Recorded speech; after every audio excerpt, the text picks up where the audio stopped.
Hey guys, welcome to Techies Guru. Today I'll be learning how to log out of Picsart account on your phone, and now let's dive right in. Now to log out of your Picsart account on your phone, first open up your Picsart app as I have already opened it over here. And after opening your Picsart app, guys, you will be on this interface, which is the home interface of Picsart. And on this interface, at the bottom right corner of the screen, you can see there's a person or a profile icon available for us. Tap on the person icon at the bottom right corner of the screen, and you'll land over here, which is the account information page of Picsart. And from over here at the top right corner, there is the three dotted icon available for us. Tap on the three dotted icon at the top right corner of the screen, and when this panel appears, guys, at the bottom you can see there is the logout button available for us.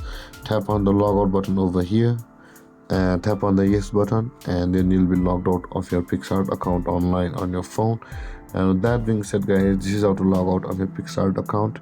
And if you have any confusions or questions regarding the topic, feel free to comment in the comment section below, and don't forget to like, subscribe, and hit that bell icon for more videos. Thank you for watching, guys. Peace.